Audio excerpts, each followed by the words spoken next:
que traje hijos al mundo, pero otra cosa distinta es ser padre.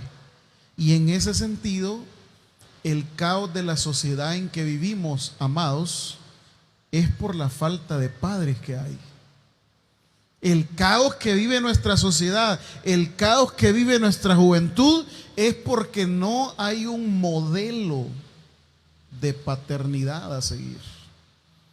Y ahí estamos sumidos en ese digamos, elemento cíclico de las generaciones tras generaciones tras generaciones. Y el producto de la sociedad en que vivimos es precisamente el hecho de no haber tenido una buena paternidad sobre nuestros hijos. Tenemos problemas hoy día en nuestra sociedad de niños con crisis de identidad, que no se sabe si ellos mismos tienen ese conflicto de no saber qué son, porque lo que en el mundo de la televisión, de las redes sociales se les inculca es que ellos son libres y tienen derecho a sentir, a hacer lo que les da la gana. Y la pregunta es, ¿y dónde están los papás, pues? Están ocupados en el trabajo, están ocupados en los negocios, están ocupados en hacer esto, están ocupados en hacer lo otro. Y los padres ganamos todo. Y al final, ¿sabe qué terminamos perdiendo? A nuestros hijos. Vamos a leer el pasaje para poder entrar en materia. Mateo capítulo 1, versículo 18. El nacimiento de Jesucristo fue así. Estando desposada María su madre con José, antes que se juntasen, se halló que había concebido el Espíritu Santo. José, su marido, como era justo y no quería infamarla, quiso dejarla secretamente. Y pensando él en esto, he aquí un ángel del Señor le apareció en sueños y le dijo: José, hijo de David, no temas recibir a María tu mujer, porque lo que en ella es engendrado del Espíritu Santo es. Y dará a luz un hijo y llamará su nombre Jesús, porque él salvará a su pueblo de sus pecados.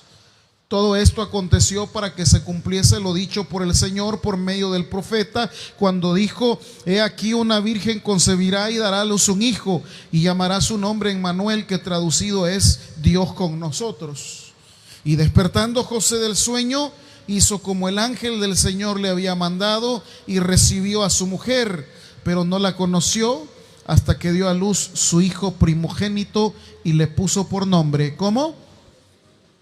Padre, gracias te damos en esta tarde la oportunidad de reflexionar este texto junto con toda la iglesia, esta linda congregación del culto de la tarde. Permítenos discernir esta palabra y poder atesorarla para cada uno de nosotros, en el nombre de Jesús. Amén. Pueden tomar asiento, hermanos. El pastor Michael nos comentaba esta mañana un caso que tuvo que vivir bien de cerca hace unos días, acerca de el suicidio de una niña de 12 años. Uno puede de alguna u otra forma comprender, digamos, cómo una persona toma la decisión de quitarse la vida siendo ya mayor, 30, 40 años, 50 años, que pues hay momentos de la vida, las crisis que no permiten salir adelante y pues es tanta la presión, es tanta la situación que las personas terminan por quitarse la vida. Hace unos meses salió un programa ahí en los canales tradicionales en que estaban entrevistando a un psiquiatra y él hablaba del índice de suicidio acá en nuestro país. Y precisamente los rangos, digamos, que manejan los psiquiatras es que la gente, pues adultos mayores ya de 30, 40 años, son los que toman esta decisión de quitarse la vida, de atentar contra su propia vida. Y le decía el experto en salud mental al entrevistador: pero últimamente, le dice, hemos tenido un índice alto de jóvenes queriendo atentar contra su propia vida. Y el rango es pues la juventud, 16, 17, 18 años. Pero en el caso de esto que nos contaba el pastor en la mañana, no es de una joven, no es de un adulto, sino que quien se quitó la vida es una niña de tan solo 12 años de edad. ¿Qué puede tener en la mente una niña de 12 años para poder quitarse la vida? Y nos contaba él, pues, digamos, los pormenores de lo que se conoce. Al parecer la niña pues le tocaba vivir sola, su papá todo el tiempo trabajando, su mamá todo el tiempo trabajando, la cuidaba una persona hasta cierta hora de la tarde, posteriormente la mamá llegaba a las 11, 12 de la noche, todo el día solamente comiendo quelos con leche, alimentándose de la televisión, nada más el colegio, vivía, no le hacía falta nada, pero no le hacía falta nada materialmente hablando, económicamente hablando, pero le hacía falta lo más importante, y lo más importante para un ser humano es el modelo de un padre, el modelo de una madre. Al final, la niña una mañana salió de su casa, regresó y solamente le habló a una amiga y le dijo: me estoy ahogando. Se colgó del techo de su casa con un lazo, y al final pues después de estar ahí colgada durante 1 hora 30, falleció a los 12 años. La mamá pues con esa culpa se intentó quitar la vida, entiendo, y hoy está en un proceso de internamiento por problemas mentales, porque esta situación le causó una gran controversia, y a quien no. El papá por su lado pues de alguna u otra forma sufre el duelo, sufre la pérdida y todo, pero ya sus vidas no serán iguales. Y quiero detenerme a meditar con ustedes la crisis que se da en una niña como esas, porque muchos de nuestros jóvenes ahora pasan crisis, quizás no al extremo de atentar contra su propia vida, pero sí pasan la crisis de la ausencia de un papá, de la ausencia de una madre, que no les modelan bien aquellas cosas importantes en la vida. Tenemos una sociedad que no es escuchada. Tenemos jóvenes que pasan largas horas únicamente entretenidos en las redes sociales, en series televisivas. Tenemos jóvenes que pasan comunicándose con personas al otro lado del mundo, pasan hablando con chinos, con gente de Europa, con gente de Norteamérica, y no pueden hablar con el papá que tienen ahí a los 3 metros de su cuarto. Y ahí está la crisis. Una crisis que ha llevado cada día a nuestra sociedad a ir en detrimento. Hoy es común ver, y yo no estoy pues criticando ni mucho menos, pero cosas que ahora ve la sociedad que antes no se miraban. Ver en un centro comercial 2 hombres agarrados de la mano, sintiéndose orgullosos de ser parejas. Ver 2 jovencitas que se gustan, que tienen una relación, ¿y qué pasó ahí? ¿Qué es lo que le ha pasado a nuestra sociedad? ¿Sabe qué le ha pasado? La falta de un modelo de padre. Y en este Día del Padre, que lo hicimos con motivo de vaquero, etcétera, etcétera, es importante que nosotros sepamos que Jesús también tuvo un papá. Un hombre que en la Biblia se le conoce como José. Y este padre tiene ciertas cualidades que yo las quiero meditar con ustedes esta tarde, para poder identificar si en realidad nosotros también estamos siendo un modelo de verdaderos padres para nuestros hijos. Como es común pensar en una sociedad como la nuestra, es bien fácil nada más procrear hijos. Es bien fácil decir, yo soy papá, tengo 17 hijos. Porque tengo 3 hijos en el oriente, 2 hijos en el occidente, 3 en el centro, uno en Apopa, uno en Ciudad Delgado, uno en Soyapango, otro allá. Y digamos que de alguna forma, ¡hey, qué bueno que tengo un montón de hijos, hermano! La gran pregunta es, ¿a cuántos de esos hijos nosotros estamos criándolos? Porque aquí en la sociedad, mire, el otro día yo estaba viendo cómo es la situación de la Procuraduría.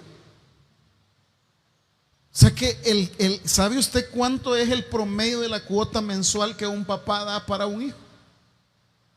¿Sabe cuánto es? $30, $60 al mes. Hermanitas, alcanzan $60 para criar a un hijo. Si los hijos que ustedes han criado solas, es por la misericordia de Dios que las ha sacado adelante. Pues no, yo te estoy ayudando. 30 pesos, $1 diario. A eso le llaman paternidad. A eso le llaman ser un modelo de padre. Y claro, como hombres hemos cometido errores algunos. Al procrear hijos cuando no teníamos conciencia plena de la responsabilidad que era eso. Al procrear hijos porque simplemente pensábamos que en esa época era lo más importante que debíamos hacer, o simplemente porque se dieron los hijos y nacieron y ya. Pero la pregunta es, ¿qué cuenta le vamos a dar a Dios por esos hijos que hemos procreado? Hombres y mujeres. Hombres y mujeres. ¿Qué cuenta le vamos a dar a Dios cuando nos llame y nos diga, mira, yo permití que vos procreases 3 hijos, 4 hijos, 5 hijos, 2 hijos, 1 hijo? Y la pregunta es, ¿hiciste el trabajo que debías de hacer? ¿Hiciste el trabajo que debías de hacer? Porque también no solamente los hombres, también las hermanitas de agua procrear un hijo, pero en realidad a quien le termina costando es a la mamá. Ya no dijeron amén, va. La abuelita es la que ahí anda de un lado para otro, chineando, desvelándose esto y aquello. ¿Qué vamos a hacer? Vamos al texto bíblico. Primero, ¿cómo se llama el papá terrenal de Jesús? José significa Jehová añadirá. Y el nombre José en la Biblia, atención, pertenece a una tradición de hombres justos a lo largo de toda la Escritura. No son cualquiera los que se llaman José en la Escritura. José se llaman hombres que han sido justos y hombres que han sido ejemplares y que han dado muestras de la fe. Por ejemplo, ¿cómo se llamó el hombre que Dios utilizó para poder sacar a Israel de la hambruna donde vivía y salvaguardarlos de todo lo que pasó en la tierra de ellos? No fue Simeón, no fue Leví, no fue Zabulón, no fue Isaacar. ¿Cómo se llamaba? José. A los que le gustan anotar, Génesis 41, 55. Vamos a verlo. Génesis 41, 55 dice: cuando se sintió el hambre en toda la tierra de Egipto, el pueblo clamó a Faraón por pan, y dijo Faraón a todos los egipcios: ¿id a dónde?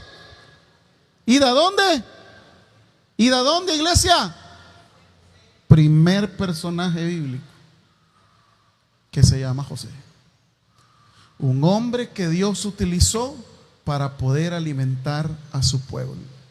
Hay otro más. Vamos a ver solamente 3 para que usted vea que esta tradición de todos aquellos que se llaman José tiene que ver con personas justas. Hechos capítulo 1, versículo 23. Cuando tienen que hacer la sustitución de Judas, aquel que transgredió, aquel que traicionó al maestro, la propuesta es que el que lo va a sustituir sea alguien justo, sea alguien cabal. ¿Y qué dice Hechos 1:23? Y señalaron a 2, primeramente ¿a quién? A José, llamado Barsabás, que tenía por sobrenombre ¿cómo? Justo. Es decir, un hombre que reunía todas las cualidades para sustituir a Judas, el que había traicionado al maestro. Tercer hombre en la Biblia que se llama José, lo encuentra en Hechos 4:36.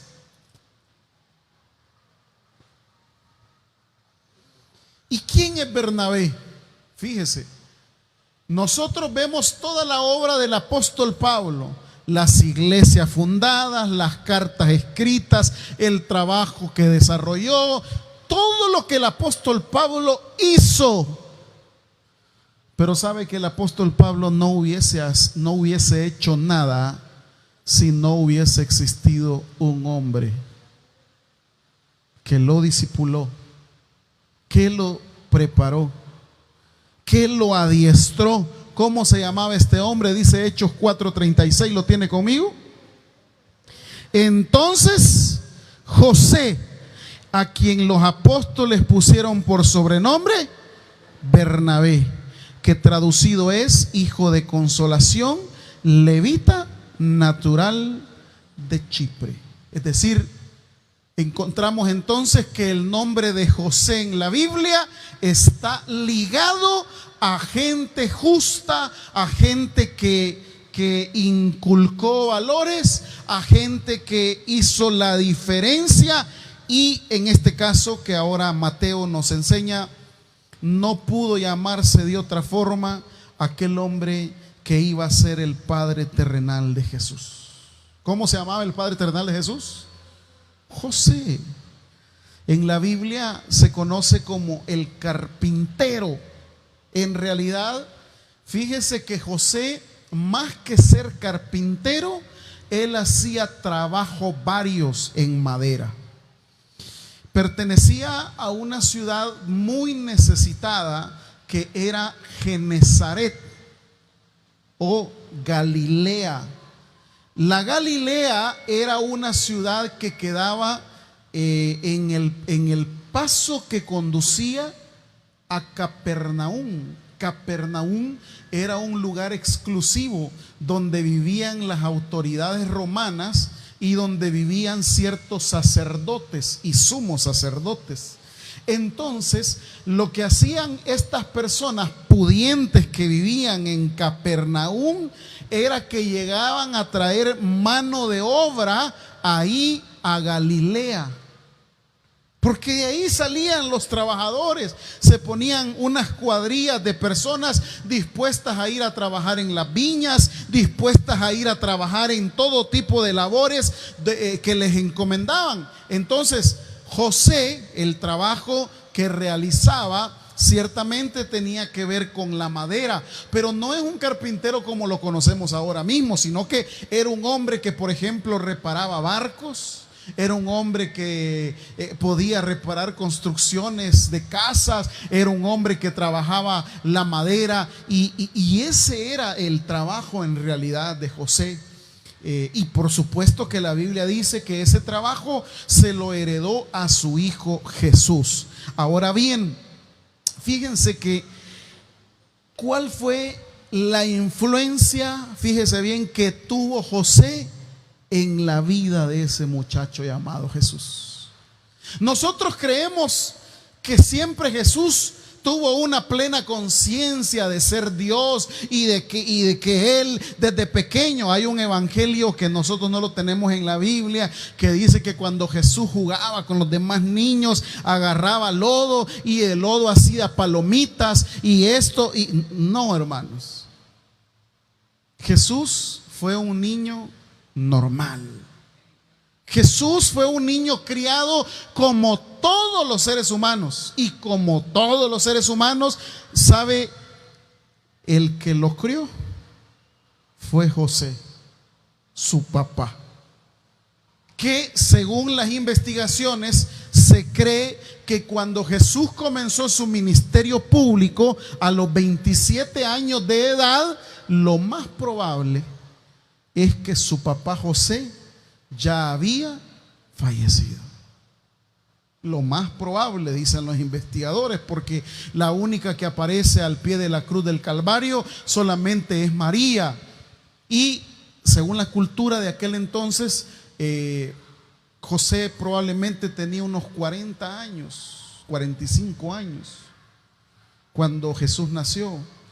Entonces, las expectativas de vida no eran tan grandes como las de hoy, sino que la gente moría más joven debido a las enfermedades, a las pestes. No existían medicamentos tan avanzados como los hay hoy. Por lo tanto, es muy probable que cuando Jesús comenzó su ministerio público, José ya no estaba vivo. Sin embargo, sí, José invirtió muchas horas de su vida para poder contar historias a Jesús. Jesús dedicó muchas horas de su vida para inculcar los valores a Jesús. Y José también influyó en la espiritualidad que Jesús de Nazaret también practicó. Por eso con ustedes quiero aprender algunas cosas esta tarde sobre cuáles son las características para poder desarrollar la labor de un padre en este siglo que vivimos. La primera de ellas: José tuvo una característica al educar a su hijo Jesús, y esa característica tuvo que ver con la ternura. ¿Con qué tuvo que ver, iglesia? En esta sociedad en la que le tocó vivir a Jesús, en la que le tocó vivir a José, la labor de la enseñanza de un niño por lo menos de 11 o de 12 años, la enseñanza le correspondía prioritariamente, ¿sabe a quién? ¿A quién? Su papá. Esa era la sociedad en la cual vivió Jesús.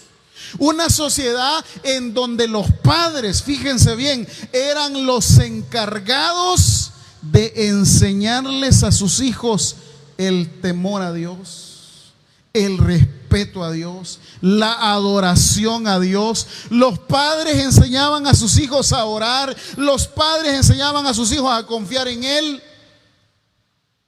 José, por lo que vemos en la vida de Jesús, en los rasgos de la personalidad de Jesús, le modeló a Jesús un buen modelo de padre con ternura. Porque la imagen que Jesús tiene de Dios no es la imagen de ese Dios sentado en un trono, de ese Dios molesto, de ese Dios lleno de ira, sino que cómo Jesús llama a Dios. ¿Cómo lo llama? Padre.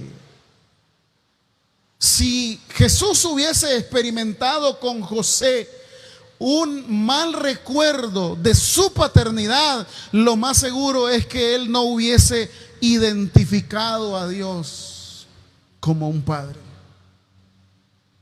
Pero al descubrir los rasgos de la personalidad de Jesús, nos damos cuenta entonces que José tuvo la ternura para poder criar a sus hijos. En el siglo en el cual nosotros nos ha tocado vivir, lo único que nuestros hijos ven más allá de la ternura solo son gritos, solo es violencia, solo son pleitos, solo son enojos, solo son reproches. ¿Cuántos de los padres que en esta tarde estamos acá estamos educando a nuestros hijos, pero con esa ternura que los haga un día jamás olvidarse que tuvieron un papá que los amaba? No me confunda. Una cosa es criar a nuestros hijos con ternura y otra cosa muy distinta es no disciplinarlos. Yo puedo disciplinar a mis hijos, pero también mostrarles la ternura a ellos. Sí lo puedo hacer. Pero ¿sabe qué es lo que ocurre? Muchos de los que somos padres no nos tomamos el tiempo para darnos cuenta la gran responsabilidad que nosotros tenemos para con los hijos que procreamos. José tiene un trato exclusivo con su hijo y José trata lo más posible de ser tierno con Jesús. La pregunta es si nosotros somos tiernos con nuestros hijos. Y quizá usted dirá: pastor, pero es que mire, la ternura es que yo voy a tener mucha permisibilidad. Yo no estoy hablando de eso. Estoy hablando de tomarse el tiempo para poder darle la mejor herencia a nuestros hijos. ¿Y cuál es la mejor herencia? Dejarle en su corazón aquellos principios que tienen que ver con creer en Dios, con confiar en Dios y con ser personas de bien. Con eso me estoy refiriendo yo. Porque nuestros hijos no son cristianos no porque no quieran. Nuestros hijos no son cristianos porque nosotros con nuestro testimonio no hemos sido capaces de modelarle el amor de Dios para con ellos. Por eso no son cristianos. Y claro, el gran caos que vive nuestra sociedad es que los hijos tienen crisis de identidad porque solamente tienen un nombre de un padre nominal o de una madre nominal, pero en realidad quien los cría a ellos es la televisión y las redes sociales. Y yo estoy de acuerdo que pasemos ocupados. Yo estoy de acuerdo con que usted tiene 1000 cosas que hacer. Pastor, es que mire, yo tengo un trabajo en la mañana, yo tengo otro en la tarde, yo tengo un trabajo en la noche, yo tengo que hacer lo otro, yo tengo que hacer aquello, yo tengo que hacer lo otro. ¿Y qué hago entonces? Si usted tiene todas esas responsabilidades, ¿sabe cuál es el consejo? No tenga hijos. ¿Dicen amén? No tenga hijos. Porque va a procrear un hijo. Si usted lo va a procrear es porque se va a hacer responsable en esa crianza. Pero claro, se le baja aquella situación que usted dice: mire, es que yo no tengo tiempo. Ok, no tiene tiempo, pero tiene 4 bichos. Sí, si ha criado hijos, si va a procrear hijos, es porque usted les va a dar ternura. Va a tener un apego físico, va a tener un apego emocional con ellos. Abrácelos, béselos, dígale que los quiere, que los ama. Yo aprendí esto de un mi amigo que tenía.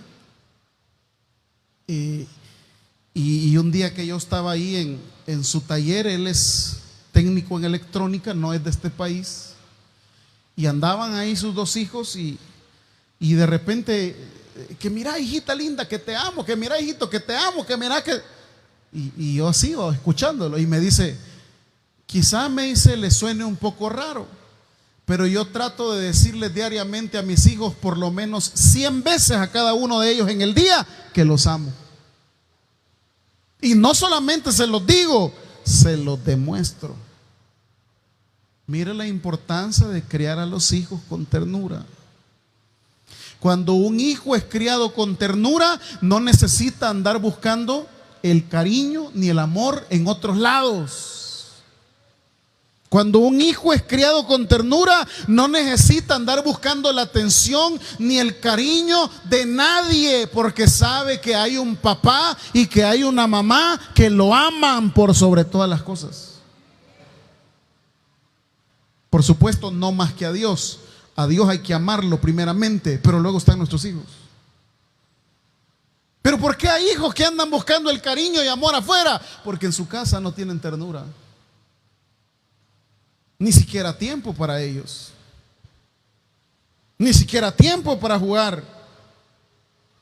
Segundo, José no solamente es padre en la ternura, José también es padre en la aceptación. Dice el versículo 18: el nacimiento de Jesucristo fue así: estando desposada María su madre con José, antes que se juntasen, se halló que había concebido ¿de quién? Claro, de manera retórica es fácil esto. Es fácil entenderlo a nosotros en el siglo XXI. Pero de manera real en este contexto, ¿y qué hombre va a creer que su prometida ha sido engendrada por el Espíritu Santo? ¿Qué pasaría con aquel que tiene una prometida y de repente la prometida le dice: mira, lo que pasa es que me embarazó el Espíritu? ¿Creería usted? Eso es complicado. Le repito, en nuestro contexto es fácil, que el Señor esto y que lo no, pero aceptar esa realidad, yo creo que ninguno de acá de Ciudad Delgado se echara ese trago. En la boda, el otro mes va a haber boda, y hemos tenido bodas en el pasado. Y que el día de la boda, mira, yo antes de casarme quiero decirte que estoy encinta y el Espíritu me embarazó. Así le dicen al vigilante o espíritu. ¿Me explico? O sea, una cosa complicada, difícil. Pero ¿sabe qué hace José? Es un padre que acepta la realidad. Es un padre que le hace frente a la realidad. Porque a veces nosotros buscamos las cosas que se den a nuestra manera. Pero ¿qué pasa cuando no es así? ¿Seremos capaces de aceptar realidades que no esperábamos? ¿Realidades que nos toca vivir? José es un padre que acepta este reto. Y no solamente lo acepta y se queda así inerte, porque lo primero que él hace, yo me voy a ir a huir, porque para no dañar a María. Pero no, quiero que lean unas porciones ahí conmigo. Primero el versículo 24. ¿Lo tiene conmigo? Vamos a leer 3 pasajes ahí mismo en Mateo, para que usted vea que no solamente es que acepta esa realidad, sino que es obediente. Y aquí esa es la tercera característica: un padre que obedece. ¿Qué dice el 24? Despertando José del sueño, hizo como el ángel del Señor le había mandado. ¿Y qué hizo? ¿Y qué hizo, iglesia? Vamos a leer capítulo 2, versículos del 13 al 15. ¿Ya lo tiene? Después que partieron ellos, he aquí un ángel del Señor apareció en sueños a José y le dijo: levántate y toma al niño y a su madre y huye a Egipto y permanece allá hasta que yo te diga, porque acontecerá que Herodes buscará al niño para matarlo. Y él despertando tomó de noche al niño y a su madre y se fue a Egipto. Y estuvo allá hasta la muerte de Herodes, para que se cumpliese lo que dijo el profeta por medio de lo que dijo el Señor por medio del profeta, cuando dijo: de Egipto llamé a mi hijo. Capítulo 2, versículo del 19 al 21 dice: pero después de muerto Herodes, he aquí un ángel del Señor se le apareció en sueños a José en Egipto y le diciendo: levántate, toma al niño y a su madre y vete a la tierra de Israel, porque han muerto los que procuraban la muerte del niño. Entonces él se levantó y tomó al niño y a su madre y vino a la tierra de Israel. Hermanos, la característica de este padre de Jesús es que obedece a todo lo que Dios le ordena a través de los sueños. Tuvo un sueño y le dijo: andate para allá. Se levantó José y se fue para allá. Tuvo otro sueño y le dijo: vete al otro lado. Voy a irme al otro lado. Tuvo otro sueño y le dijo: regresate porque ya murieron estos. ¿Y qué hizo José? Obedecer, obedecer, obedecer. ¿Qué cree que le dejó en el corazón a su hijo Jesús? ¿Qué fue? Desobediencia. ¿Qué le enseñó? ¿Cómo quiere que sus hijos obedezcan al Señor si usted no lo obedece? ¿Cómo quiere que sus hijos vengan a la iglesia si usted no viene? ¿Cómo quiere que sus hijos lean la Biblia si usted no lo hace? ¿Cómo quiere que sus hijos sean bien hablados si usted no es bien hablado? José es un padre en la ternura. José es un padre en la aceptación. José es un padre en la obediencia. José también es un padre en el trabajo. ¿Por qué, pastor? En el trabajo. Óigame, una cosa es vivir en Jerusalén, ahí en Galilea, en Belén, donde narra Mateo. Una cosa es vivir ahí y trabajar de eso, pero otra cosa muy diferente es que le diga el ángel: vete a Egipto. ¿Y qué tenía que hacer José? Trabajar. Trabajar. Qué difícil habrá sido cambiar de un país a otro. Qué difícil habrá sido, tener ya su propia clientela ahí en Galilea y de repente vete a Egipto. Y hermanos, la cosa no ha cambiado. Sigue siendo difícil el día de hoy mantener una familia, mantener unos hijos. Digo esto porque yo conozco personas que aún teniendo 45, 40 años, 30 años y ya teniendo hijos, no les gusta trabajar. No les gusta trabajar. Conozco un señor que procreó 2 hijos y que como su familia le manda billetes del norte, este señor jamás ha trabajado. Le voy a hacer una pregunta a usted. ¿Y usted cree que sus hijos van a querer ser trabajadores? No. Porque si su tata no trabaja, ¿usted cree que los hijos van a querer? Hermanos, un modelo de padre es aquel que trabaja. Es aquel que, a pesar del cansancio, a pesar de la situación, siempre está ahí a las 6 de la mañana, bien bañado, bien afeitado y dispuesto a ir a trabajar. Mire, hay padres que aunque les pagan mal, aunque viven en situaciones difíciles en el trabajo, pero no renuncian porque saben la responsabilidad que tienen de sus hijos. Los papás que estamos acá debemos de trabajar. Debemos de hacer lo más posible para poder esforzarnos y sacrificarnos para que a nuestros hijos nunca les falte nada. Probablemente a Jesús le contaron el esfuerzo que hizo José. Probablemente Jesús supo del esfuerzo que José hizo de estar trabajando ya en un lugar concreto y de trasladarse a Egipto y de volverse a trasladar al mismo lugar. ¿Y qué tiene que hacer? Trabajar. Cosas que a veces como adultos tenemos que renunciar porque hay que trabajar para nuestros hijos. Cosas que no podemos ya ni siquiera comprar porque la prioridad son nuestros hijos.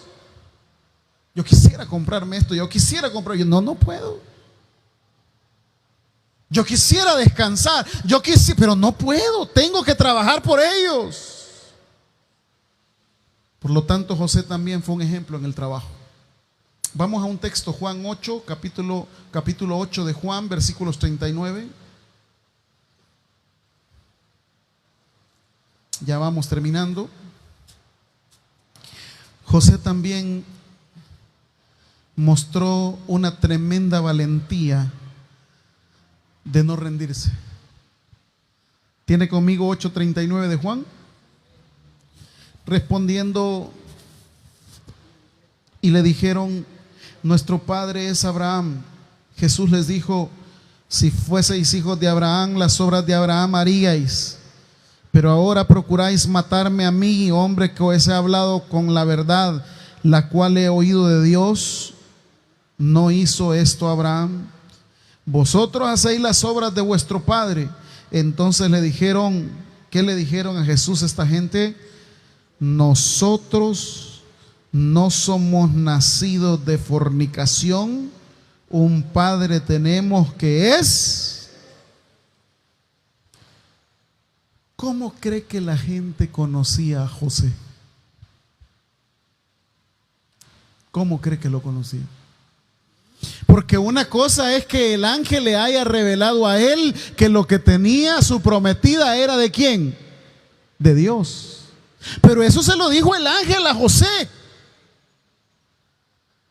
Pero en el vecindario de José, en Galilea, habían hermanitas chambrosas y hermanitos chambrosos que no le andaban contando a la gente que María había concebido de parte del Espíritu Santo. Por eso es que lo que se dice es de Jesús que él había nacido de...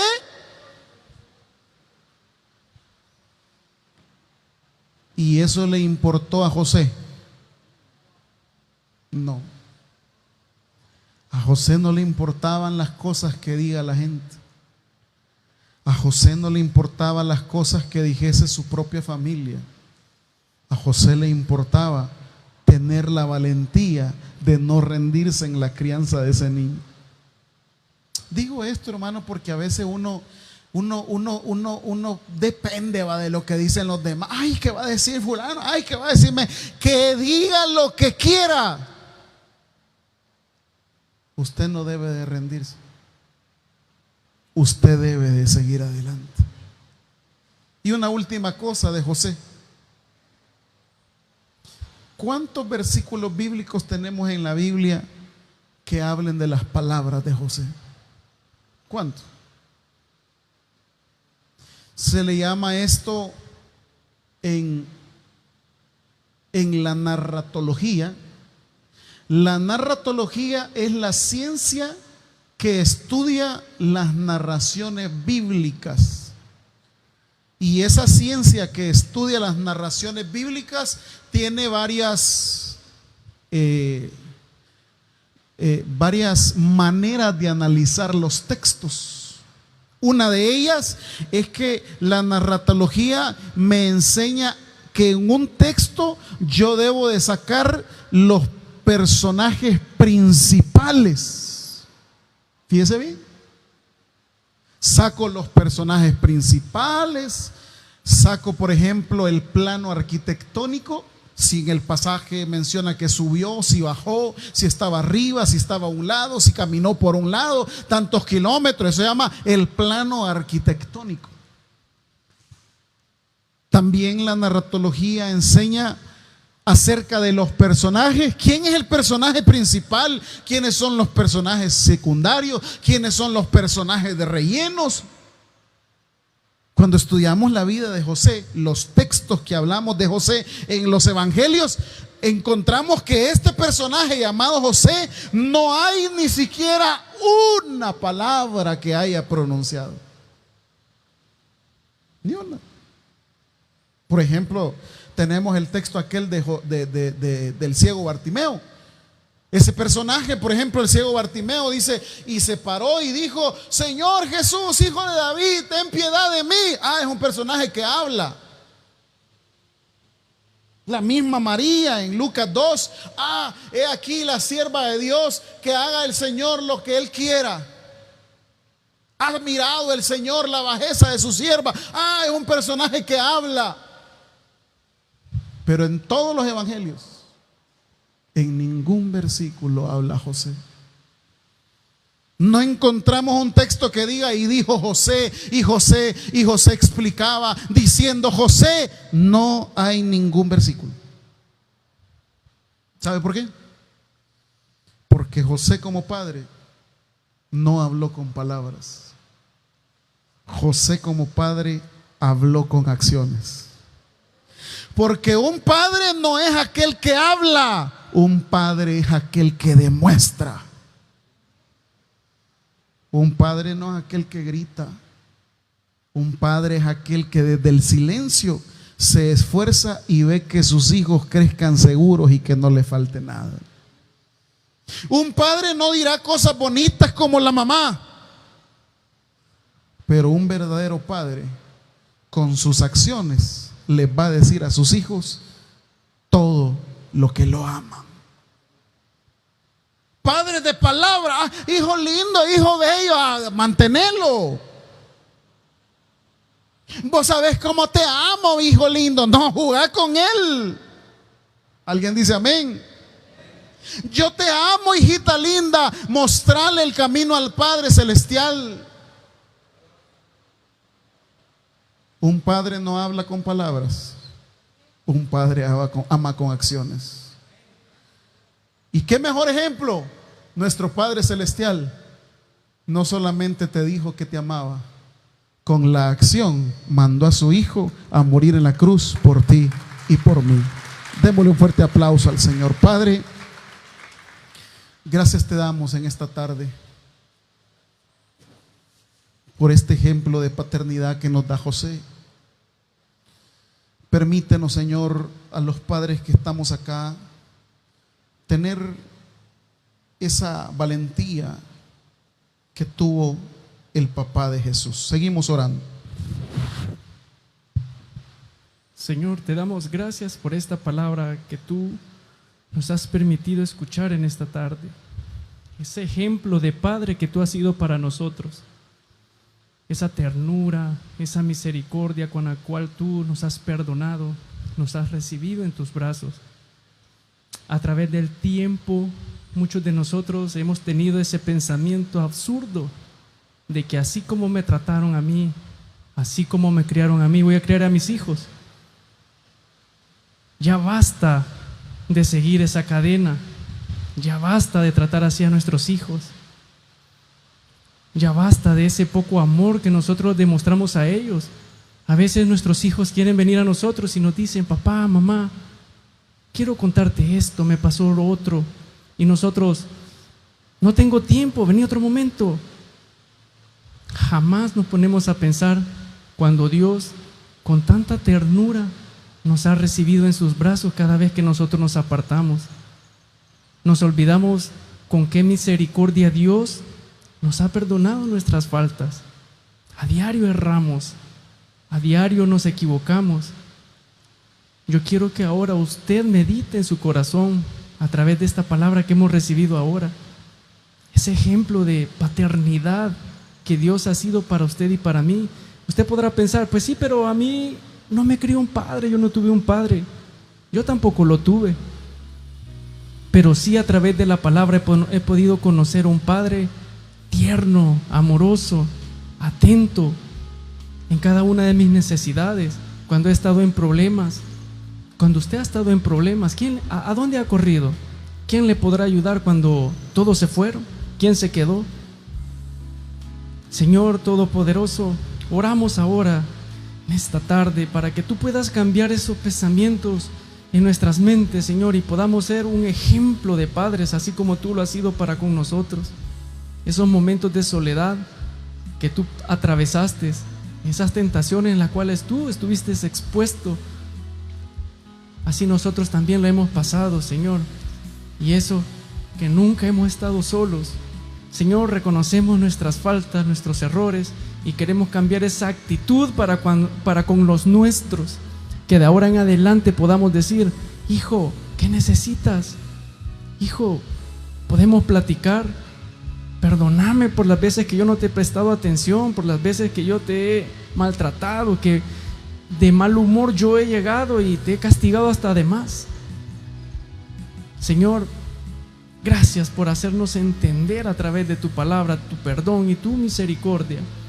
En esta actitud de oración yo quiero ahora hacer un llamado para aquellos que quisieran recibir a Cristo en su corazón, aquellos que nunca han tenido la oportunidad de recibirle y decir ahora: Señor, yo quiero ser tu hijo, yo quiero que tú seas mi padre, yo quiero dejarme guiar por tu corrección, por tu vara, que seas tú mi pastor. Si usted quisiera recibir a Cristo en su corazón en esta tarde, solo levante su mano. Ahí donde usted está, llegará un servidor y le iba a orar con usted y por usted. También quiero hacer un llamado a aquellos que se han apartado y dicen en esta tarde: yo quiero renovar mis votos. Señor, me he alejado, pero hoy quiero renovar mis votos y ponerme a cuentas contigo. Quiero darte mi vida por completo. Si la he dado a medias, hoy quiero dártela por completo. Mientras cantamos esta alabanza.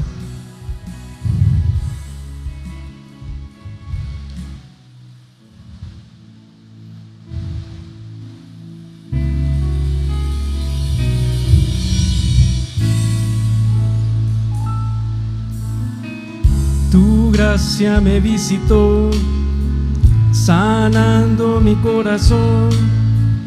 Mi casa se de tu luz. Hablaste a mi corazón, hablaste a mi corazón.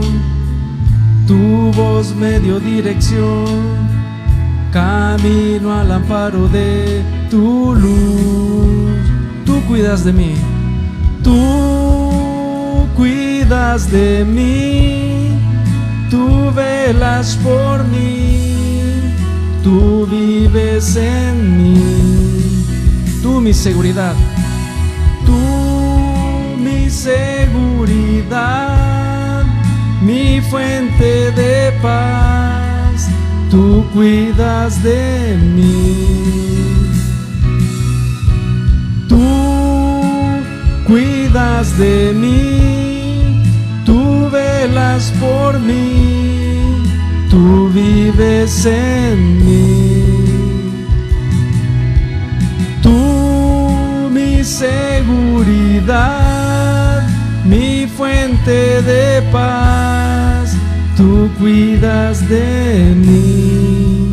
Señor, queremos ahora consagrarnos a ti, Señor, en este último culto del día domingo. Queremos, Señor, darte nuestras vidas, nuestros corazones, que seas tú proveyéndonos, Señor, cuidándonos y dándonos esa protección que a diario, Señor, tú nos brindas, Señor, a través de tu misericordia.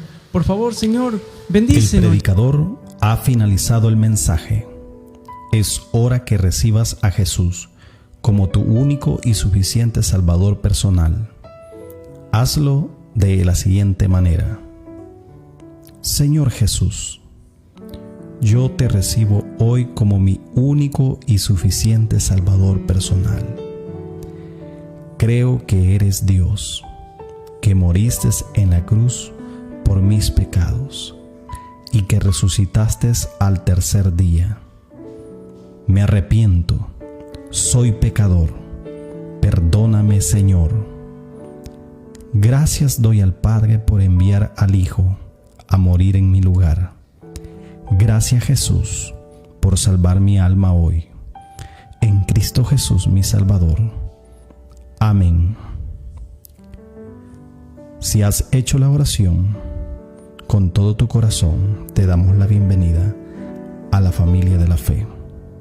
La Biblia dice en Juan capítulo 1, versículo 12: mas a todos los que le recibieron, a los que creen en su nombre, les dio la potestad de ser hijos de Dios. Te damos la bienvenida a nuestra iglesia. Somos más que una familia. Tabernáculo Bíblico Bautista, Ciudad Delgado. Dios te bendiga.